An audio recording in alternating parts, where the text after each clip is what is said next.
കോൺഗ്രസിന്റെ കിരീടം വെക്കാത്ത രാജകുമാരൻ രാഹുൽ ഗാന്ധി നയിക്കുന്ന ഭാരത് ജോഡോ യാത്ര തുടരുമ്പോൾ ഉണ്ടിരുന്ന അച്ചിക്ക് ഉണ്ടായെന്ന് പറയുന്ന ഉൾവിളി പോലെ കേരളത്തിൽ ശശി തരൂർ ആരംഭിച്ച പ്രഭാഷണ പരമ്പരയുടെ ഉദ്ദേശ ലക്ഷ്യങ്ങളെക്കുറിച്ച് കേരളത്തിലെ ചാനൽ ചർച്ചക്കാർ കൊടുമ്പിരി കൊണ്ട് ചർച്ചകൾ നടത്തുകയാണ്. തരൂരിന്റെ പരമ്പരയോട് പാർട്ടിയുടെ സംസ്ഥാന നേതാക്കൾ മുഖം തിരിഞ്ഞു നിൽക്കുന്നതും പ്രമുഖ പദവികൾ ഒന്നും ഇല്ലെങ്കിലും ഇന്നും കോൺഗ്രസ് വിഷയങ്ങളിൽ കടുത്ത പ്രതികരണം നടത്താറുള്ള കരുണാകര പുത്രൻ മുരളീധരൻ മുഖ്യമന്ത്രി കസേര സ്വപ്നം കാണുന്നവരാണ് തരൂരിനോട് നിഷേധാത്മക സമീപനം പുലർത്തുന്നത് എന്ന് പ്രതികരിച്ചതുമെല്ലാം ചാനൽ ചർച്ചക്കാർക്ക് വല്ലാത്ത ആവേശം കൊടുക്കുന്നുണ്ട്. ഏതായാലും തരൂരിന്റെ ഒരു പ്രഭാഷണ പരമ്പര കൊണ്ട് പിണറായി വിജയനും സംഘവും മാധ്യമ വിചാരണയിൽ നിന്നും ഒറ്റയടിക്ക് രക്ഷപ്പെട്ടു. ഗവർണറും കോടതി വിധികളും പ്രതിപക്ഷവും വളർത്തിക്കൊണ്ടുവന്ന സർക്കാർ വിരുദ്ധ വികാരങ്ങളിൽ നിന്നും തരൂർ ഒരു പരമ്പര കൊണ്ട് സർക്കാരിനെ രക്ഷിച്ചു. ഫലത്തിൽ തരൂർ രക്ഷിച്ചത് പിണറായിയെയാണ്. കോൺഗ്രസിനെയോ മുസ്ലിം ലീഗുകാർ വിശ്വസിക്കുന്നത് പോലെ ജനാധിപത്യ മുന്നണിയെയോ അല്ല. സർക്കാരിനെതിരെ കത്തി ഉയർന്ന പ്രതിഷേധാഗ്നിയിൽ പ്രളയജലം വീഴ്ത്തിയതുപോലെ സഹായിച്ചു. ജനാധിപത്യ മുന്നണിയുടെ അമരക്കാരനായിരുന്ന കുഞ്ഞാലിക്കുട്ടി എത്രയോ കാലമായി ചെയ്യുന്ന പ്രവൃത്തിയാണ് തരൂർ ഇപ്പോൾ ചെയ്തത്. തരൂരിന് കുഞ്ഞാലിക്കുട്ടിയും ലീഗും കോഴിക്കോട് കൊടുത്ത സ്വീകരണം വെറും കോൺഗ്രസ് ലീഗ് ബന്ധത്തിന്റെ കഥ മാത്രമായി കണക്കാക്കാനാവില്ല. തരൂരിന്റെ പ്രഭാഷണ പരമ്പര പഴമക്കാരുടെ മനസ്സിലേക്ക് കൊണ്ടുവരുന്നത് പണ്ട് PT ചാക്കോയ്ക്ക് കിട്ടിയ സ്വീകരണ യോഗങ്ങളെയാണ്. കോൺഗ്രസിനെ മുന്നണി രാഷ്ട്രീയത്തിന് നിർബന്ധിച്ച 1957 കമ്മ്യൂണിസ്റ്റ് സർക്കാരിനെതിരായി വിമോചന സമരം നയിച്ച PT ചാക്കോയുടെ ഓർമ്മയാണ് തരൂർ ഉയർത്തുന്നത്. പ്രതിപക്ഷ നേതാവായിരുന്ന വിമോചന സമരം നയിച്ചിട്ടും കോൺഗ്രസ് 1960 ചാക്കോയ്ക്ക് മുഖ്യമന്ത്രി പദവി കൊടുത്തില്ല. ആദ്യം പട്ടം താണുപിള്ളയും തുടർന്ന് R ശങ്കറും മുഖ്യമന്ത്രിമാരായി. കോൺഗ്രസിലെ ഗ്രൂപ്പ് കളിയിൽ ഇരയായ ചാക്കോയ്ക്ക് 1964 മന്ത്രിസഭയിൽ നിന്നും രാജിവെക്കേണ്ടി വന്നു. രാജിവെച്ച ചാക്കോയ്ക്ക് കേരളത്തിലാകെ സ്വീകരണങ്ങൾ സംഘടിപ്പിക്കപ്പെട്ടു. വലിയ ജനക്കൂട്ടമാണ് ഓരോ സമ്മേളനത്തിനും എത്തിയത്. അക്കാലത്ത് കേരളത്തിൽ നടന്ന വ്യാപകമായ പള്ളി ആക്രമണങ്ങളും അതിനോടുള്ള പ്രതിഷേധവും ജനക്കൂട്ടത്തിനുള്ള കാരണങ്ങളിൽ ഒന്നായി. ആ സ്വീകരണ യോഗങ്ങൾ KPCC നേതൃത്വത്തിന് പിടിച്ചില്ല. പാർട്ടി കീഴ്ഘടകങ്ങളോട് സ്വീകരണം സംഘടിപ്പിക്കരുത് എന്ന് നേതൃത്വം ആവശ്യപ്പെട്ടു. ചാക്കോ തന്നെ ഇനി സമ്മേളനം വേണ്ടെന്ന് പ്രവർത്തകരെ വിലക്കി. അച്ചടക്കമുള്ള കോൺഗ്രസുകാരൻ എന്ന നിലയിൽ ഉപരി കമ്മിറ്റിയുടെ നിർദ്ദേശങ്ങൾ പാലിക്കുന്നു. ഇനിയും സ്വീകരണ യോഗങ്ങളിൽ ഞാൻ പങ്കെടുക്കുന്നതല്ല, അദ്ദേഹം പരസ്യമായി പ്രസ്താവിച്ചു. അതായിരുന്നു അദ്ദേഹത്തിന്റെ അച്ചടക്കം. എന്നിട്ടും ജൂൺ 14 നടന്ന KPCC അധ്യക്ഷ തെരഞ്ഞെടുപ്പിൽ അദ്ദേഹം ഔദ്യോഗിക സ്ഥാനാർത്ഥിയോട് തോറ്റു. ആ വികാരങ്ങളാണ് പിന്നീട് അദ്ദേഹത്തിന്റെ മരണശേഷം കേരള കോൺഗ്രസിന്റെ പിറവിയിൽ എത്തിയതും കോൺഗ്രസ് ഏറെക്കാലത്തേക്ക് അധികാരത്തിൽ നിന്നും പുറത്താക്കപ്പെട്ടതും.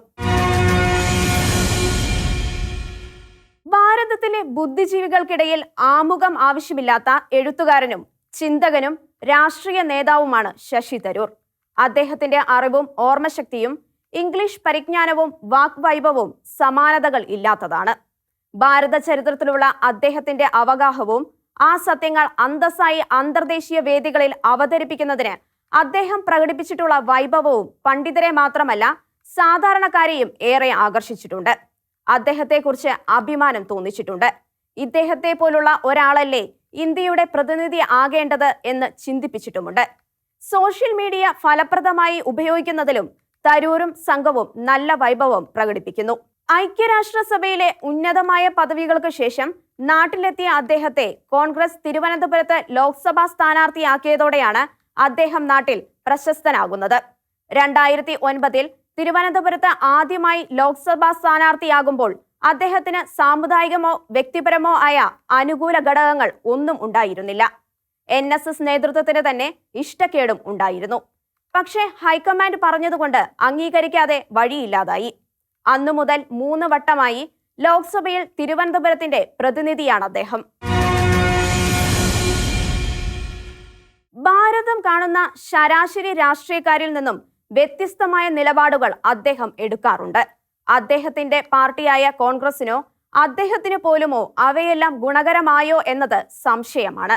സുനന്ദ പുഷ്കറുമായുള്ള വിവാഹം, ഇക്കാലത്ത് തന്നെ പാകിസ്ഥാനി പത്രപ്രവർത്തകയുമായി ഉണ്ടായി എന്ന് പ്രചരിപ്പിക്കപ്പെട്ട പ്രണയം, സുനന്ദയുടെ സംശയകരമായ മരണമെല്ലാം വ്യക്തിജീവിതത്തിലെ വിഷയങ്ങളായി. സുനന്ദയുടെ മരണത്തിൽ BJP സർക്കാർ അദ്ദേഹത്തെ ശരിക്കും വേട്ടയാടി. കേന്ദ്രമന്ത്രിയായിരുന്നപ്പോൾ IPL ടീം വിവാദത്തിലും വിമാനത്തിലെ കാറ്റർ ക്ലാസിനെ കുറിച്ച് അദ്ദേഹം നടത്തിയ പരാമർശങ്ങളിലൂടെയും അദ്ദേഹം വിവാദ നായകനായി. മന്ത്രിസ്ഥാനം രാജിവെക്കേണ്ടി വന്നു. 2014 പ്രതിപക്ഷത്തേക്ക് വന്നപ്പോൾ ചിലപ്പോൾ പാർട്ടി നിലപാടിന് വിരുദ്ധമായി അദ്ദേഹം സംസാരിച്ച് വിവാദമുണ്ടാക്കി. കോൺഗ്രസുകാർ സ്ഥാനഭ്രഷ്ടനാക്കുവാൻ നോക്കുന്ന പ്രധാനമന്ത്രി മോദിയെയും കേരളത്തിലെ മുഖ്യമന്ത്രി പിണറായിയെയും അദ്ദേഹം പലവട്ടം പ്രശംസിച്ചു. പ്രതികരണ വിവാദമാകുമ്പോൾ എന്തെങ്കിലും പറഞ്ഞ് തടി തപ്പും. കേരളത്തിലെ ജനങ്ങൾ ഒന്നടങ്കം എതിർത്ത സിൽവർ ലൈൻ വിവാദത്തിലും വിഴിഞ്ഞം തുറമുഖ വിവാദത്തിലും അദ്ദേഹം പൂർണ്ണമായും പാർട്ടിക്ക് ഒപ്പമായിരുന്നില്ല. ജനങ്ങൾക്കൊപ്പവും നിന്നില്ല. പലരുടെയും നെറ്റിച്ചുളിച്ച സംഭവമായി അവ. അതൊന്നും തരൂരിന് വിഷയമല്ല. അദ്ദേഹം സംവാദങ്ങളും പ്രഭാഷണ പരമ്പരകളും എല്ലാമായി ജനസേവനം തുടരുന്നു. പക്ഷേ ഇനി ഒരു 4ാം വട്ടം കൂടി ലോക്സഭയിലേക്ക് വോട്ട് ചോദിച്ചു വരുമ്പോൾ പലതും വിഷയമാകും. വോട്ടർമാർക്കിടയിൽ വ്യക്തിപരമായ സ്വാധീനമുള്ള നേതാവാണ് ശശി തരൂർ. ഐക്യരാഷ്ട്രസഭയിലെ ഉദ്യോഗത്തിന് ശേഷം നേരിട്ട് ലോക്സഭാ തിരഞ്ഞെടുപ്പിന് എത്തിയ അദ്ദേഹത്തെ 2009 തിരുവനന്തപുരത്ത് 99,998 വോട്ടിന്റെ ഭൂരിപക്ഷത്തിനാണ് ലോക്സഭയിലെത്തിച്ചത്. 2004 നടന്ന പൊതു തെരഞ്ഞെടുപ്പിൽ CPIയുടെ PK വാസുദേവൻ നായർ 54,603 വോട്ടിനും 2005 ഉപതെരഞ്ഞെടുപ്പിൽ CPIയുടെ തന്നെ പന്ന്യൻ രവീന്ദ്രൻ 74,200 വോട്ടിന്റെയും ഭൂരിപക്ഷത്തിന് ജയിച്ച മണ്ഡലത്തിൽ നിന്നും ജനാധിപത്യ മുന്നണിയുടെ സ്ഥാനാർത്ഥിയായി 1,00,000-ഓളം വോട്ടിന്റെ ഭൂരിപക്ഷത്തിന് അദ്ദേഹത്തിന് ജയിക്കാനായത് അദ്ദേഹത്തിന്റെ വ്യക്തിപരമായ നേട്ടം കൂടിയാണ്. തിരുവനന്തപുരം മണ്ഡലത്തിൽ നിന്നും ഏതാനും വർഷങ്ങളായി ജയിച്ച ഇടത് വലത് മുന്നണി സ്ഥാനാർത്ഥികൾക്കൊന്നും ലഭിക്കാത്ത ഭൂരിപക്ഷമാണത്. 1999 കോൺഗ്രസിലെ VS ശിവകുമാറിന് കിട്ടിയത് 14,488 വോട്ടിന്റെയും 1998 K കരുണാകരന് കിട്ടിയത് 15,398 വോട്ടിന്റെയും 1996 CPIയുടെ KV സുരേന്ദ്രനാഥിന് ലഭിച്ചത് 20,802 വോട്ടിന്റെയും 1991 കോൺഗ്രസിലെ A ചാൾസിന് ലഭിച്ചത് 43,670 വോട്ടിന്റെയും ഭൂരിപക്ഷമായിരുന്നു എന്നത് കണക്കിലെടുക്കുമ്പോഴാണ് തീർത്തും അപരിചിതനായിരുന്ന തരൂരിന് ആദ്യ തിരഞ്ഞെടുപ്പിൽ കിട്ടിയ 1,00,000-ഓളം വരുന്ന വോട്ടിന്റെ മാർജിൻ സുപ്രധാനമാകുന്നത്. എങ്കിലും സാധാരണ കോൺഗ്രസുകാരും അനുഭാവികളും ഒറ്റക്കെട്ടായി നിന്നതാണ് ആ വിജയത്തിന്റെ പ്രധാന കാരണം എന്നത് മറക്കാനാവില്ല. 2014 നടന്ന രണ്ടാമത്തെ തിരഞ്ഞെടുപ്പിൽ പക്ഷേ മാർജിൻ 15,470 കുറഞ്ഞു. എന്നാൽ 2019 അത് വീണ്ടും 99,989 ഉയർന്നു. ഇതെല്ലാം അദ്ദേഹത്തിന്റെ വ്യക്തിപരമായ കരിസ്മ മാത്രമല്ല വിജയത്തിന് പിന്നിലെ ഘടകമെന്ന് വ്യക്തമാക്കുന്നതാണ്. 2024 നടക്കാനിരിക്കുന്ന തിരഞ്ഞെടുപ്പിൽ ജനാധിപത്യ മുന്നണി സ്ഥാനാർത്ഥിയായി മത്സരിച്ചാൽ തരൂരിന് ഉണ്ടാവുക കടുത്ത വെല്ലുവിളിയായിരിക്കും. വിഴിഞ്ഞം തുറമുഖ സമരത്തിലും മറ്റും അദ്ദേഹം കാണിച്ച അഴകുഴമ്പൻ സമീപനം അദ്ദേഹത്തിന്റെ സ്ഥിരം വോട്ടർമാരിൽ മനം പുരട്ടൽ ഉണ്ടാക്കിയിട്ടുണ്ട്. 3 മുന്നണികളും ശക്തരായ സ്ഥാനാർത്ഥികളെ നിർത്തി മത്സരിച്ചാൽ 2019 പോലെ ആവില്ല തിരുവനന്തപുരം എന്ന് കരുതാൻ ഏറെ ന്യായങ്ങളുമുണ്ട്. 1/4 നൂറ്റാണ്ടിന് ശേഷം 2022 നടന്ന കോൺഗ്രസ് പ്രസിഡന്റ് തിരഞ്ഞെടുപ്പിൽ സ്ഥാനാർത്ഥിയായി മത്സരിക്കാൻ തന്റേടം കാണിക്കുകയും ആകെ ഉണ്ടായിരുന്ന 915 വോട്ടിൽ 1072 വോട്ടുകൾ നേടുകയും ചെയ്തതോടെ അദ്ദേഹം ദേശീയ രാഷ്ട്രീയത്തിൽ കൂടുതൽ ശ്രദ്ധേയനായി. 2019 ലോക്സഭാ തിരഞ്ഞെടുപ്പിനെ തുടർന്ന് രാഹുൽ ഗാന്ധി കോൺഗ്രസ് അധ്യക്ഷ സ്ഥാനം രാജിവെച്ചത് മൂലമുണ്ടായ അനിശ്ചിതാവസ്ഥയിൽ പാർട്ടി താൽക്കാലിക പ്രസിഡന്റിൽ തൃപ്തിപ്പെടാതെ സ്ഥിരം പ്രസിഡന്റിനെ തിരഞ്ഞെടുക്കണം എന്ന് ആവശ്യപ്പെട്ട് കത്ത് നൽകിയ 21 നേതാക്കളിൽ തരൂരും ഉണ്ടായിരുന്നു. ഈ നേതാക്കൾ ആരും പക്ഷേ പിന്നീട് പ്രസിഡന്റ് തിരഞ്ഞെടുപ്പിന് അവസരം വന്നപ്പോൾ അദ്ദേഹത്തോടൊപ്പം നിന്നില്ല. അത് എന്തുകൊണ്ടാവും എന്നത് കൗതുകകരമാണ്. അവർ അദ്ദേഹത്തെ നേതാവായി അംഗീകരിക്കുവാൻ കൂട്ടാക്കുന്നില്ല എന്ന് വ്യക്തം. അവരിൽ പലരും ഗാർഗയ്ക്ക് വേണ്ടി പരസ്യമായി രംഗത്ത് വന്നു. എന്നിട്ടും അദ്ദേഹം മത്സരിച്ചു. 11.27% വോട്ട് നേടി. തോൽവിയായിരുന്നു അത്. നെഹ്റു കുടുംബത്തിന്റെ സ്ഥാനാർത്ഥിക്കെതിരെ കോൺഗ്രസിൽ ഒരാൾക്ക് 10% വോട്ട് കിട്ടിയത് അമ്പരപ്പിച്ച സത്യം. തനിക്ക് കൃത്യമായ രാഷ്ട്രീയ ലക്ഷ്യങ്ങൾ ഉണ്ടെന്ന് തരൂർ വ്യക്തമാക്കുക കൂടിയാണ് മത്സരത്തിലൂടെ ചെയ്തത്. തോൽവി ഉറപ്പായിട്ടും അദ്ദേഹം ഗൗരവം ചോരാതെ മത്സരിച്ചു. തിരഞ്ഞെടുപ്പ് പ്രക്രിയകളെക്കുറിച്ച് സന്ദേഹങ്ങൾ ഉയർത്തി. അന്തസ്സുറ്റ മത്സരം നടന്നു എന്ന് കരുതിയവരെ അത്ഭുതപ്പെടുത്തിക്കൊണ്ട് കോൺഗ്രസിന്റെ തിരഞ്ഞെടുപ്പ് നടത്തിപ്പുകാരനായ മധുസൂദന മിസ്ത്രി തന്നെ തരൂരിനെതിരെ പരാതിപ്പെട്ടു. അദ്ദേഹം പ്രകടിപ്പിച്ച ഇരട്ടമുഖത്തെക്കുറിച്ചായിരുന്നു മിസ്ട്രിയുടെ വിമർശനം. തിരഞ്ഞെടുപ്പ് പ്രക്രിയ സംബന്ധിച്ച് ഞങ്ങളോട് പറഞ്ഞ കാര്യങ്ങളല്ല അദ്ദേഹം മാധ്യമങ്ങളോട് പറഞ്ഞത് എന്ന് മിസ്ട്രി വിശദീകരിച്ചു. പുതിയ പ്രസിഡന്റ് മല്ലികാർജുൻ ഖാർഗെ പുതിയ സംവിധാനത്തിൽ തരൂരിന് കാര്യമായ അംഗീകാരം നൽകി കണ്ടില്ല. നിയമസഭാ തെരഞ്ഞെടുപ്പ് പ്രചാരണത്തിലുള്ള പ്രധാന പ്രസംഗകരിലും അദ്ദേഹം ഉൾപ്പെട്ടില്ല. ശരിക്കും ഒതുക്കപ്പെടുന്നതിന്റെ സൂചനകളായി. കേരളത്തിലും അദ്ദേഹം അത്ര അംഗീകരിക്കപ്പെടുന്നില്ല. ഈ പശ്ചാത്തലത്തിലാണ് അദ്ദേഹം കേരളത്തിൽ ഒരു പര്യടനത്തിന് തുടക്കം കുറിക്കുന്നത്. അതുകൊണ്ടാണ് ചാക്കോയുടെ സ്വീകരണ യോഗങ്ങളുമായി അതിന് സാമ്യം വരുന്നതും. അദ്ദേഹത്തിന്റെ വാക്താവായി നിൽക്കുന്നത് 2019 ലോക്സഭാ തിരഞ്ഞെടുപ്പ് കാലത്ത് തന്നെ കോൺഗ്രസുകാർക്ക് അഭിപ്രായ വ്യത്യാസമുണ്ടായിരുന്ന കോഴിക്കോട് MP MK രാഘവനാണ്. തരൂരിന്റെ പ്രസംഗം കേൾക്കുകയും അഭിപ്രായത്തോട് അനുകൂലിക്കുകയും ചെയ്യുന്നവരിൽ കോൺഗ്രസുകാർ എത്രയുണ്ടാവും എന്ന വിഷയമുണ്ട്. പണ്ട് ചാക്കോയെ കേൾക്കാൻ എത്തിയത് കോൺഗ്രസുകാർ മാത്രമായിരുന്നു. ശശി തരൂരിന്റെ യാത്രയും പ്രസ്താവനകളും ആർക്കാണ് ഗുണം ചെയ്യുന്നത് എന്ന ചോദ്യം പ്രസക്തമാണ്. കോൺഗ്രസിനെയും ജനാധിപത്യ മുന്നണിയെയും ശക്തിപ്പെടുത്താനാണ് ഈ പ്രഘോഷണ പരമ്പര എങ്കിൽ അത് അനവസരത്തിലായി എന്നത് വാസ്തവമാണ്. കേരളത്തിൽ കോൺഗ്രസ് ഒരു തിരിച്ചുവരവിനായി കൈകാലിട്ടടിക്കുന്ന സമയമാണിത്. സിൽവർ ലൈനിലും വിഴിഞ്ഞത്തിലുമെല്ലാം ജനം വല്ലാതെ പ്രതിഷേധത്തിലാണ്. നാടിനെ നേരിട്ട പ്രളയത്തിന് നാട്ടുകാർ കൊടുത്ത സഹായം പോലും എവിടെ പോയി എന്ന് കൃത്യമായ വിവരമില്ല. റീബിൽഡ് കേരള എന്ന് പറഞ്ഞ് നടത്തിയ നീക്കം എവിടെ എത്തി എന്നറിയില്ല. റബ്ബറിന്റെ വില 140 രൂപയിലെത്തി. താങ്ങുവില കൊടുത്ത് സംഭരിക്കുവാൻ സർക്കാരിനാവുന്നില്ല. നെല്ല് സംഭരിച്ചതിന് പണം കൊടുക്കുവാൻ സാധിക്കുന്നില്ല. നാട്ടിലെ കാർഷിക മേഖല ഒരിക്കലും ഇല്ലാത്ത വിധം തകർന്നു. കോവിഡ് കാലത്ത് നടന്ന മരുന്ന് കച്ചവടങ്ങളിലെ അഴിമതി പുറത്തു വരുന്നു. സ്വപ്ന സുരേഷിന്റെ ആരോപണങ്ങളും വെല്ലുവിളികളും അന്തരീക്ഷത്തിൽ മുഖരിതമാകുന്നു. വീട്ടിൽ കയറ്റാൻ കൊള്ളാത്ത നേതാക്കളുടെ പേര് പറഞ്ഞ് വെല്ലുവിളിച്ചിട്ടും നാവനക്കാനാകുന്നില്ല സഖാക്കൾക്ക്. കേരളത്തിൽ വലിയ സാമ്പത്തിക ഞെരുക്കമാണ്. പാവപ്പെട്ടവന് വലിയ സഹായമായിരുന്ന സാമൂഹിക പെൻഷനുകൾക്ക് തവണകൾ മുടങ്ങി. KSRTC-കാരുടെ സ്ഥിതി മഹാദയനീയം. സർക്കാർ ജീവനക്കാർക്ക് 4 DA കുടിശ്ശിക. ഇതൊക്കെയായാലും മുഖ്യമന്ത്രി കുടുംബസമേതവും മന്ത്രിമാർക്കൊപ്പവും വിദേശ പര്യടനങ്ങൾ നടത്തുന്നു. യാത്രയിലൂടെ നഴ്സുമാർക്ക് അവസരം കണ്ടെത്തിയെന്ന്. സ്വപ്ന സുരേഷിന്റെ കഥകളിലെയും കുപ്രസിദ്ധ നായകരിൽ ഒരാളാണ് ഇപ്പോൾ നോർക്ക ചെയർമാനായി മുഖ്യമന്ത്രിക്കൊപ്പം വിദേശയാത്ര ചെയ്ത ശിവരാമകൃഷ്ണൻ. ഈ ബുദ്ധിമുട്ടുകൾക്കിടയിലും മന്ത്രിമാർക്കും എന്തിന് ഖാദി ബോർഡ് വൈസ് ചെയർമാന് വരെ 35 ലക്ഷം രൂപയുടെ കാർ വാങ്ങുന്നു. സർക്കാർ നിയമനങ്ങളെല്ലാം സ്വന്തക്കാർക്കായി. ഇതിനായി തിരുവനന്തപുരം മേയർ പാർട്ടിയുടെ ജില്ലാ സെക്രട്ടറിക്ക് എഴുതിയ കത്ത് പുറത്തു വന്നതോടെ പണ്ടോരോയുടെ പെട്ടി തുറന്നതുപോലെയായി. അതിന്റെ കൂടെയാണ് ഗവർണർ പറയുന്ന സത്യങ്ങൾ. സർവകലാശാലയിലെ വൈസ് ചാൻസലർ മുതൽ എല്ലാ പദവികളിലേക്കും യോഗ്യതയല്ല, സ്വജന ചിന്തയാണ് മെറിറ്റ്. അടയാളങ്ങൾ നിരവധിയാണ്. കോടതിയുടെ തിരിച്ചടികൾ പലതായി. ജനം പിണറായി സർക്കാരിനെതിരെ വലിയ ആവേശത്തോടെ പ്രതികരിക്കുകയും അവരുടെ വികാരം കൊടിയുടെ നിറം നോക്കാതെ പോലും ശക്തമാവുകയും ചെയ്യുന്ന നാളുകളിൽ തരൂർ ഉണ്ടാക്കിയ വിവാദം എങ്ങനെയാണ് കോൺഗ്രസിനെയോ പ്രതിപക്ഷത്തെയോ സഹായിക്കുക? ഏതാനും ദിവസങ്ങളായി ചാനൽ ചർച്ചകളെല്ലാം പിണറായിയിൽ നിന്നും മാറിയില്ലേ?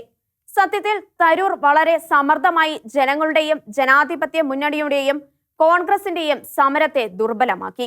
പിണറായിക്ക് വേണ്ടി എത്രയോ കാലമായി ഈ കളി നടത്തുന്ന കുഞ്ഞാലിക്കുട്ടിയും അദ്ദേഹം പറയുന്നത് കേട്ട് പ്രവർത്തിക്കുന്ന ലീഗ് നേതൃത്വവും തരൂരിന് സ്വീകരണം കൊടുത്തത് വെറുതെയല്ലെന്ന് വ്യക്തം. തൃപ്പൂണിത്തുറ തിരഞ്ഞെടുപ്പ് കാലത്ത് തോമസ് മാഷ് പിണറായിയുടെ കൊടി പിടിച്ചപ്പോൾ കോൺഗ്രസിൽ ഇനിയും ട്രോജൻ കുതിരകൾ ഉണ്ടെന്ന് ദ്വിജൻ കുറിച്ചിരുന്നു. കണ്ണൂരിലെ ശ്രീധരൻ പിണറായി ക്യാമ്പിൽ എത്തിക്കഴിഞ്ഞു. അടുത്ത കുതിരയായി തരൂർ മാറാതിരുന്നാൽ അദ്ദേഹത്തിന് കൊള്ളാം. അദ്ദേഹം പറയുന്നത് കേട്ട് ചാടുന്നവർക്കാവും ദുരിതം. ഇവിടം ഒരു പരുവമാക്കിയാൽ അദ്ദേഹം വിദേശത്തേക്ക് മുങ്ങും. അദ്ദേഹത്തിന്റെ പ്രഭാഷണങ്ങൾക്ക് നല്ല അന്തർദേശീയ മാർക്കറ്റുണ്ട്. ഇവിടെയുള്ളവർക്ക് ആരുമില്ലാതാകും. ചെറിയാൻ ഫിലിപ്പിനെ ഓർക്കുന്നത് നല്ലതാവും.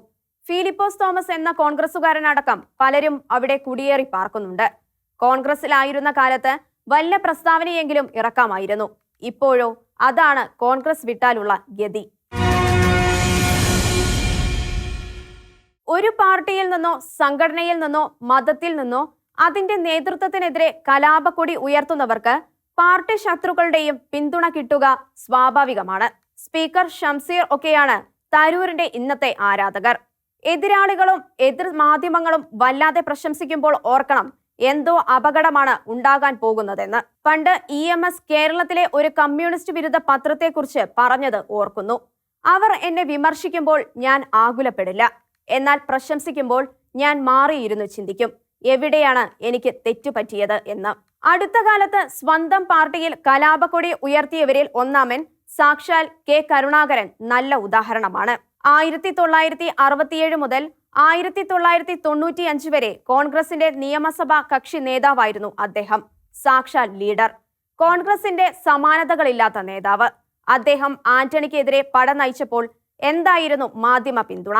അവസാനം സ്വന്തം പാർട്ടി ഉണ്ടാക്കി ഒറ്റയ്ക്കായപ്പോൾ, ഇരു മുന്നണികൾക്കും വേണ്ടാതായപ്പോൾ കരുണാകരനെ പ്രലോഭിപ്പിച്ച് പുറത്തു ചാടിച്ച പിണറായിയും കൈയൊഴിഞ്ഞതോടെ സ്തുതിപാഠകരെല്ലാം സ്വന്തം കാര്യം നോക്കി പോയില്ലേ? അവസാനം എത്ര ബുദ്ധിമുട്ടിയാണ് തിരിച്ചു കയറിയത്. അച്ഛനോടൊപ്പം തിരിച്ചു വരാതിരുന്ന മുരളിക്കാണെങ്കിൽ എന്തുമാത്രം മുട്ടിലിഴഞ്ഞാണ് കോൺഗ്രസിൽ തിരിച്ചു കയറാനായത്? അത്രയും ഒന്നുമില്ലല്ലോ ഇപ്പോഴും തരൂർ. KR ഗൗരിയും MV രാഘവനും CPM-ൽ കലാപമുണ്ടാക്കിയപ്പോൾ എന്തായിരുന്നു മാധ്യമ പിന്തുണ? രണ്ടാളെയും പുറത്താക്കി ഇല്ലാതാക്കിയപ്പോൾ അവരും വിട്ടു. PC തോമസും PC ജോർജും കേരള കോൺഗ്രസിൽ നിന്ന് മാണിക്കെതിരെ പറഞ്ഞപ്പോൾ മാധ്യമങ്ങൾ കൊടുത്ത പിന്തുണയും പുറത്തായ ശേഷം കൊടുത്ത കവറേജും നിരീക്ഷകരെങ്കിലും ഓർക്കും. അതുകൊണ്ട് തരൂരിന് ഇന്ന് കിട്ടുന്ന മാധ്യമ പിന്തുണ കോൺഗ്രസിനോടുള്ള ആദരവിന്റെ അടയാളമാണ്. ഇനി മുസ്ലിം ലീഗിന്റെ പിന്തുണ. തരൂരുമായല്ല ലീഗിന്റെ ബന്ധം, കോൺഗ്രസുമായാണ്. അത് തുടരുന്നിടത്തോളം കാലം തരൂർ കോൺഗ്രസിന്റെ നേതാവല്ലെങ്കിൽ ലീഗിന് ഒന്നും ചെയ്യാനാവില്ല. ആന്റണിയുടെ പടവെട്ടി ഇറങ്ങിപ്പോയ കരുണാകരനെ മുന്നണിയിൽ തിരിച്ചു കൊണ്ടുവരാൻ കോൺഗ്രസിൽ സമ്മർദ്ദം ചെലുത്തിയതുപോലെ ചെറിയ സഹായം വല്ലതും ചെയ്യാനായേക്കും. 2006 നിയമസഭാ തെരഞ്ഞെടുപ്പിൽ കരുണാകരനെ മുന്നണിയിൽ തിരിച്ചെടുക്കാൻ ഉമ്മൻചാണ്ടി എതിരായിരുന്നു. പക്ഷേ ആന്റണിയും ലീഗും നിർബന്ധിച്ചു. കോൺഗ്രസിന്റെ ആഭ്യന്തര കാര്യങ്ങളിൽ ലീഗ് ഇടപെടില്ല എന്ന് പറയുന്നത് പൂർണ്ണമായും ശരിയല്ല. തരൂരിന്റെ പ്രസംഗങ്ങൾ BJP വിരുദ്ധം എന്ന് പറയുന്നതിനേക്കാൾ മുസ്ലിം പ്രീണനം എന്ന് പറയുന്നതാവും കൂടുതൽ ശരി. കേരളത്തിലെ കോൺഗ്രസിൽ താൻ നടത്താൻ ഉദ്ദേശിക്കുന്ന നീക്കങ്ങൾക്ക് മുസ്ലിം ലീഗിന്റെ പിന്തുണ വേണമെന്ന് തരൂരിന് അറിയാം. അതുകൊണ്ട് അദ്ദേഹം മുസ്ലിം പ്രീണന പ്രസംഗങ്ങൾ നടത്തുന്നു. BJP ഭരണത്തിൽ ഭാരതത്തിന് ഉണ്ടായിരിക്കുന്ന അപജയങ്ങളെക്കുറിച്ച് അദ്ദേഹം വാക്കുകൾ ചുരുക്കുന്നു. ഡോളറുമായുള്ള അനുപാതം 82 രൂപ കടന്നതടക്കം ഒന്നും വിഷയമല്ല. ഫലത്തിൽ മോദിയെ പിണക്കാതെയുള്ള BJP വിമർശനം. തങ്ങൾ ഹിന്ദുക്കളുടെ താല്പര്യം സംരക്ഷിക്കുന്ന പാർട്ടിയാണെന്നും ശത്രുക്കളുടെ നിന്ദനം പോലും BJPക്ക് വോട്ട് വർദ്ധിപ്പിക്കുന്നു എന്നും അവർക്കറിയാം. തരൂരിന്റെ വാക്കുകളിലെ മുസ്ലിം പ്രീണനം കേരളത്തിലെ ഹിന്ദുക്കളും ക്രിസ്ത്യാനികളും ശ്രദ്ധിക്കുന്നുണ്ട് എന്നെങ്കിലും മനസ്സിലാക്കുക. കേരളത്തിലെ മുസ്ലിം തീവ്രവാദത്തെക്കുറിച്ച് എന്തേ അദ്ദേഹം ഒന്നും പറയുന്നില്ല. ലവ് ജിഹാദും നാർക്കോട്ടിക് ജിഹാദും പോലുള്ള വിഷയങ്ങളും പറയുന്നില്ല. വിദ്യാഭ്യാസ സ്ഥാപനങ്ങളിൽ കുട്ടികൾ നടത്തുന്ന കലാപരിപാടികൾക്ക് പോലും അധികൃതരെ കൊണ്ട് മാപ്പ് പറയിക്കുന്ന തീവ്രവാദങ്ങളെക്കുറിച്ചും തരൂർ പറയണം. ഇപ്പോൾ കേരളത്തിൽ 2 തരത്തിലാണ് തീവ്രവാദികൾ പ്രവർത്തിക്കുന്നത്. ഒന്ന്, നേരിട്ട് തീവ്രവാദ പ്രവർത്തനം നടത്തുന്നു, എതിരാളികളെ ഭീഷണിപ്പെടുത്തുന്നു, അങ്ങനെ പലതും. അടുത്ത കൂട്ടർക്ക് സമാധാനകാംക്ഷികളുടെ റോളാണ്. തീവ്രവാദികൾ വല്ലാതെ ക്ഷുഭിതരാകുന്നു, ഒന്ന് മാപ്പ് പറഞ്ഞാൽ തീർക്കാം എന്ന് പറഞ്ഞു വരുന്ന തീവ്രവാദികളുടെ ഒത്താശക്കാരാണ് രണ്ടാമത്തെ കൂട്ടർ. ഒരു സ്കൂളിൽ ഇത്തരം സംഭവം ഉണ്ടായി. നാട്ടിലെ കവലയിൽ വന്ന് മാപ്പ് പറയാനായിരുന്നു ആവശ്യം. അവസാനം സ്കൂളിൽ വെച്ച് പറഞ്ഞ് പ്രശ്നം തീർത്തു. ഇത്തരക്കാരെ പഠിപ്പിക്കുവാൻ എന്തിന് കാശും സമയവും എല്ലാം പാഴാക്കുന്നു എന്ന ചോദ്യം ആക്രമിക്കപ്പെടുന്ന സമൂഹത്തിൽ ഉയരുന്നുണ്ട്. ഇതേക്കുറിച്ചൊന്നും തരൂർ പറയില്ല. അദ്ദേഹത്തിന്റെ ശ്രദ്ധയിൽപ്പെടാൻ സാധ്യതയുമില്ല. മലബാറിൽ തുടങ്ങുന്ന യാത്ര കടന്നു പോരുമ്പോൾ പറയണം സിൽവർ ലൈനിൽ എന്താണ് തരൂരിന്റെ നിലപാടെന്ന്. വിഴിഞ്ഞത്ത് കടൽ തീരം ഇല്ലാതാകുന്നതിനെ കുറിച്ച് എന്താണ് അഭിപ്രായമെന്ന്. അദ്ദേഹത്തിന് തിരുവനന്തപുരം വിമാനത്താവളം കടലെടുക്കില്ലെന്ന് പറയാമോ എന്ന്. മതേതരത്വം പോലെ ആർക്കും പറയാവുന്ന വിഷയങ്ങളല്ല. കേരളത്തിലെ ജനങ്ങളുടെ വിഷയത്തെക്കുറിച്ച് പറയുക. മുഖ്യമന്ത്രി കുപ്പായം തയ്പ്പിച്ചവരാണ് തരൂരിനെതിരെ പറയുന്നത് എന്ന മുരളീധരന്റെ വിലാപം പ്രതിപക്ഷ നേതാവ് സതീശനും K. സുധാകരനും എതിരെയുള്ള അമ്പു തന്നെയാണ്. ഒപ്പം തന്നെ അതിനൊന്നും പരിഗണിക്കുന്നില്ല എന്ന സങ്കടത്തിന്റെ പ്രകടനവും. ഉമ്മൻചാണ്ടി മന്ത്രിസഭയുടെ കാലത്ത് നിയമസഭയിൽ അക്ഷരമാല ക്രമത്തിലുള്ള ഇരിപ്പിടം കിട്ടിയതിന് പരിഭവം പറഞ്ഞ ആളാണ് മുരളി. കരുണാകരന്റെ മകൻ എന്ന സംരക്ഷണയിൽ പദവികൾ നേടിയ അദ്ദേഹം കോൺഗ്രസ് പ്രസിഡന്റ് തിരഞ്ഞെടുപ്പ് കാലത്ത് തരൂരിനെ കുറിച്ച് കെട്ടിയിറക്കിയ നേതാവ് എന്ന് പരിഹസിച്ചതാണ്. ഖാർഗെ വന്നിട്ടും തനിക്ക് കുമ്പിളിൽ തന്നെയാണ് കഞ്ഞി എന്ന് മനസ്സിലാക്കിയതാവണം ഈ ചാട്ടത്തിന് കാരണം. പക്ഷേ ഒന്നുണ്ട്, മുഖ്യമന്ത്രി കുപ്പായം നോക്കി ചിലർ നടത്തിയ കളികളാണ് ഇന്നത്തെ കേരളത്തിലെ കോൺഗ്രസിന്റെ പതനത്തിന് കാരണം. ഉമ്മൻചാണ്ടിക്കും തുടർഭരണം കിട്ടാതിരിക്കാൻ ഇടതുപക്ഷത്തെക്കാൾ കൂടുതൽ കളിച്ചത് കോൺഗ്രസുകാരല്ലേ? ഉമ്മൻചാണ്ടിയെ വെട്ടി മുഖ്യമന്ത്രിയാകാൻ രമേശ് ചെന്നിത്തല നടത്തിയ നീക്കത്തിന് കൂട്ടുനിൽക്കാതിരുന്നതുകൊണ്ട് മാണിക്കിട്ട് കൊടുത്ത പണിയല്ലേ എല്ലാം നശിപ്പിച്ചത്? അദ്ദേഹത്തിന്റെ മകനെ പോലും ജനാധിപത്യ മുന്നണിയിൽ നിന്നും പുറത്താക്കുവാൻ കളിച്ചതല്ലേ പിണറായിക്ക് തുടർഭരണം കൊടുത്തതിന്റെ കാരണങ്ങളിൽ ഒന്ന്. അരുത്, കഴിവുള്ളവനെ ഇല്ലാതാക്കി കേമനാവാൻ നോക്കരുത്, വല്ലാത്ത തിരിച്ചടി വരും. മുസ്ലിം തീവ്രവാദികളുടെ ആസ്ഥാനമായി കേരളം മാറി എന്നതിന്റെ എത്രയോ തെളിവുകളാണ് പുറത്തുവരുന്നത്. ഇന്ത്യയിൽ എവിടെ നടക്കുന്ന മുസ്ലിം തീവ്രവാദ പ്രവർത്തനത്തിന്റെയും വേരു തേടി വരുന്നവർ കേരളത്തിലെത്തുന്നു. അടുത്ത കാലത്ത് നടന്ന കോയമ്പത്തൂർ സ്ഫോടന കേസിലും മംഗളൂരു സ്ഫോടന കേസിലെയും അന്വേഷണം കേരളത്തിലേക്ക് നീണ്ടിരിക്കുകയാണ്. ഇവിടുത്തെ ആന്റി ടെററിസ്റ്റ് കോഡൊക്കെ എന്തെടുക്കുകയാണ്? സർക്കാർ ഉത്തരം പറയേണ്ടതുണ്ട്. തീവ്രവാദികൾ കേരളത്തിൽ വരുന്നതും ഇവിടെ പ്രവർത്തിക്കുന്നതും ഇവർ ആരെങ്കിലും അറിയുന്നുണ്ടോ? അതോ അറിഞ്ഞിട്ടും ഒളിച്ചു വെക്കുകയാണോ? ജനാധിപത്യ മുന്നണിയുടെ കാലത്ത് മുസ്ലിം ലീഗിന്റെ സ്വാധീനമാണ് എന്ന് പറയാം. ഇപ്പോഴോ? വെള്ളമുണ്ടയിലെ വർഗീയവാദികളുടെ വക്കാലത്തുമായി വന്ന സമാധാനവാദികൾക്ക് എന്തേ കുട്ടികൾ കാണിച്ച വികൃതിയെക്കുറിച്ച് തീവ്രവാദികളോട് പറഞ്ഞ് സമാധാനിപ്പിക്കാനായില്ല? തൊടുപുഴയിലെ ജോസഫ് മാഷിന്റെ കാര്യത്തിൽ സഭയെ വല്ലാതെ കുറ്റം പറയുന്നവർ എന്തേ ഇവിടെ ഒന്നും മിണ്ടുന്നില്ല? മുസ്ലിം കുട്ടികൾ മുസ്ലിം വസ്ത്രം ധരിച്ച് മൈം നടത്തിയതിന് മാനേജ്മെന്റ് മാപ്പ് പറയണം. കണ്ടില്ലേ മതേതരത്വം? അവിടെ ഭീഷണി എഴുതിയവർക്കെതിരെ എന്തേ പോലീസ് കേസെടുക്കുന്നില്ല? എന്തേ വിശ്വപൗരൻ ശശി തരൂരിന് നൊന്തില്ല? പിണറായിക്ക് പിന്നെ പണ്ടേ ഇതൊന്നും നോവില്ല. ഇറാനിലേക്കാൾ കഷ്ടമാവുകയാണോ ഇവിടെ തീവ്രവാദികൾ? ഇറാനിൽ ഹിജാബ് വിരുദ്ധ സമരം നടത്താം. അതിനോട് പിന്തുണ പ്രഖ്യാപിച്ച് ലോക ഫുട്ബോൾ വേദിയിൽ ഇറാന്റെ ദേശീയ ഗാനം പാടുമ്പോൾ കളിക്കാർക്ക് പ്രതിഷേധിക്കാം. കേരളത്തിൽ മുസ്ലിം കുട്ടികൾ പർദ്ദ ധരിച്ച് മൈം നടത്തുന്നതാണ് മതേതരത്വത്തിന് നിരക്കാത്തത്.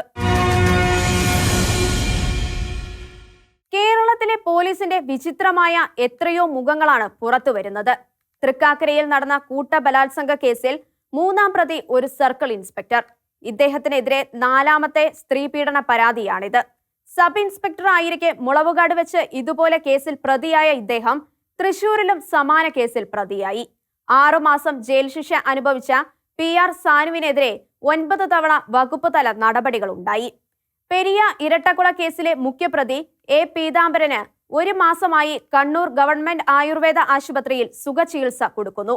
കല്യാട്ടെ യൂത്ത് കോൺഗ്രസ് പ്രവർത്തകരായ 19കാരൻ കൃപേഷിനെയും 24കാരൻ ശരത് ലാലിനെയും വെട്ടിക്കൊലപ്പെടുത്തിയ കേസിൽ 2019 മാർച്ചിൽ അറസ്റ്റിലായ പ്രതിയാണ് പീതാംബരൻ. 2019 ഫെബ്രുവരി 17-നായിരുന്നു കൊലപാതകം. പീതാംബരനും 6 അംഗ സംഘവും ചേർന്നാണ് കൊല നടത്തിയത്. കേരള പോലീസ് അന്വേഷിച്ച് വശക്കേടായ കേസ് അവസാനം സുപ്രീം കോടതി CBIയുടെ അന്വേഷണത്തിന് വിട്ടു. അതോടെ പ്രതികൾ CBI കോടതിയുടെ പരിഗണനയിലായി. ഇപ്പോൾ കണ്ണൂർ സെൻട്രൽ ജയിലിൽ വിചാരണ തടവുകാരനായി കഴിയുന്ന പീതാംബരന് കോടതിയെ അറിയിക്കാതെ ജയിൽ അധികൃതർ 40 ദിവസത്തെ ആയുർവേദ സുഖചികിത്സ ഏർപ്പാടാക്കി. ഇതാണ് നാട്ടിലെ കാര്യങ്ങളുടെ സ്ഥിതി. പ്രതികളായി പിടിക്കപ്പെട്ടാലും ജയിലിൽ കുശാലമായ ജീവിതമാണ് അവർക്ക്. പശ്ചിമ ബംഗാൾ ഗവർണറായി വികസനത്തിന്റെ വാക്താവ്, ന്യൂനത ആശയങ്ങളുടെ കലവറയുമായ CV ആനന്ദബോസ് നിയമിതനാവുന്നത് ഗവർണർ മുഖ്യമന്ത്രി ബന്ധങ്ങളിൽ പുതിയ അധ്യായമാവും. ബംഗാളിലെ ജനങ്ങൾക്കു വേണ്ടി ചിന്തിക്കുവാനും അവരെ സഹായിക്കുവാനും മുഖ്യമന്ത്രി മമതാ ബാനർജിക്ക് പുത്തൻ ആശയങ്ങൾ കൊടുത്തുകൊണ്ടും അങ്ങനെ ഒരുപക്ഷെ അവരെ NDAയിൽ തിരിച്ചെത്തിക്കുന്നിടത്തുവരെ എത്താം ആനന്ദബോസിന്റെ ഇടപെടലുകൾ. ഒരു ഗവർണർക്ക് എങ്ങനെയെല്ലാം മുഖ്യമന്ത്രിയുമായുള്ള ബന്ധം മോശമാക്കാം എന്നതിന്റെ ഏറ്റവും നല്ല ഉദാഹരണമായിരുന്നു ആനന്ദബോസിന്റെ മുൻഗാമി ഇപ്പോഴത്തെ ഉപരാഷ്ട്രപതി ജയ്ദീപ് ധൻഖർ എങ്കിൽ നേരെ വിപരീതമായ ചിത്രമാവും ആനന്ദബോസ് രചിക്കുവാൻ ഇടയുള്ളത്. നാടിന്റെ വികസനത്തിനും ജനങ്ങളുടെ നന്മയ്ക്കും വേണ്ടിയുള്ള സഹകരണത്തിന്റെ വാക്താവായിട്ടായിരുന്നു ഇന്ന് വരെ അദ്ദേഹം പ്രവർത്തിച്ചത്. പാലയിൽ സബ് കളക്ടറായി തുടക്കം കുറിച്ച അദ്ദേഹമാണ് എല്ലാ വകുപ്പുകളെയും ഗ്രാമത്തിൽ ഒന്നിച്ചെത്തിച്ച് വികസന പ്രവർത്തനങ്ങൾക്ക് നേതൃത്വം കൊടുക്കുന്ന ഗ്രാമോത്സവത്തിന്റെ പിതാവ്. പിന്നീട് കളക്ടറായപ്പോൾ അത് ഫയലിൽ നിന്നും വയലിലേക്ക് പദ്ധതിയായി. ജില്ലയിലെ എല്ലാ പ്രമുഖ ഉദ്യോഗസ്ഥരും മാസത്തിൽ ഒരു ദിവസം ഒരു സ്ഥലത്തെത്തി ജനങ്ങളെ സഹായിക്കുന്ന പരിപാടിയാണത്. കെ കരുണാകരൻ കേരളത്തിൽ പട്ടികജാതി പട്ടിക വകുപ്പിന്റെ ചുമതല വഹിച്ചപ്പോൾ അദ്ദേഹം ആചരിച്ച ഹരിജൻ ഗിരിജൻ വർഷത്തിന്റെ എല്ലാ പരിപാടികളും ബോസിന്റേതായിരുന്നു. അവർക്കു വേണ്ടി ഹരിജൻ ഗിരിജൻ സഹകരണ സംഘങ്ങൾ, അവർക്ക് ജോലിക്കായി പ്രിയദർശിനി മോട്ടോർ ട്രാൻസ്പോർട്ട് ബസ് സർവീസുകൾ, മെഡിക്കൽ കോളേജിൽ അനുബന്ധ സൗകര്യങ്ങൾ ലഭ്യമാക്കുന്നതിനുള്ള ധന്വന്തരി സെന്ററുകൾ എല്ലാം ബോസിന്റെ സംഭാവനകളാണ്. ജില്ലാ ടൂറിസം പ്രൊമോഷൻ കൗൺസിലുകളും അദ്ദേഹത്തിന്റെ സംഭാവനയാണ്. അദ്ദേഹം മുഖ്യമന്ത്രി കെ കരുണാകരന്റെ സെക്രട്ടറി ആയിരുന്ന കാലത്താണ് ലാത്തൂർ ദുരന്തത്തിലെ പാവങ്ങളെ സഹായിക്കുവാൻ കേരള ഭവന നിർമ്മാണ പദ്ധതി നടപ്പിലാക്കിയത്. ഡൽഹിയിൽ വെച്ച് വീടുകൾ ഔപചാരികമായി കൈമാറി.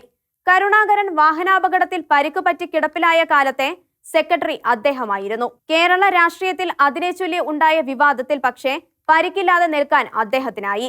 പിന്നീട് തൊഴിൽ മന്ത്രി VP രാമകൃഷ്ണപിള്ളയുടെ സെക്രട്ടറിയുമായി പ്രവർത്തിച്ചു. കേന്ദ്ര ഭക്ഷ്യമന്ത്രിയായിരുന്ന KV തോമസുമായി അടുത്ത ബന്ധം പുലർത്തി. അതായത് കക്ഷി പരിഗണനകൾക്കപ്പുറത്ത് നല്ല ബന്ധത്തിലൂടെ നാടിന്റെ വികസനത്തിനായി പ്രവർത്തിക്കുവാനുള്ള വൈഭവം ബോസിന് സിവിൽ സർവീസിന്റെ തുടക്കം മുതലേ ഉള്ളതാണ്. മദ്യപാനം സ്ത്രീകൾക്ക് അപകടമാണ്. സംസ്ഥാന വനിതാ കമ്മീഷൻ അധ്യക്ഷ P സതീദേവി ഉപദേശിക്കുന്നു. കൊച്ചിയിലെ ഒരു ഹോട്ടലിൽ നടന്ന DJ പാർട്ടിയിൽ പങ്കെടുത്ത് മടങ്ങിയ മോഡൽ കൂട്ടബലാത്സംഗത്തിന് ഇരയായ സംഭവത്തെക്കുറിച്ച് പ്രതികരിച്ചപ്പോഴാണ് സതീദേവിയുടെ ഉപദേശമുണ്ടായത്. മദ്യപിക്കുന്ന സ്ത്രീകൾ ആക്രമിക്കപ്പെടുന്നു, പക്ഷേ പുരുഷന്മാർ ആക്രമിക്കപ്പെടുന്നില്ല, അവർ ചൂണ്ടിക്കാട്ടി. ഇടതുപക്ഷക്കാരിയായ വനിതാ കമ്മീഷൻ അധ്യക്ഷയോട് വനിതാ വിമോചകർ എന്താവുമോ പറയുക? മദ്യം വിഷമാണ്, അത് ഉപയോഗിക്കരുത്. ഷീലോഹിന്റെ കാഴ്ചകൾ ഇനി അടുത്ത ആഴ്ച.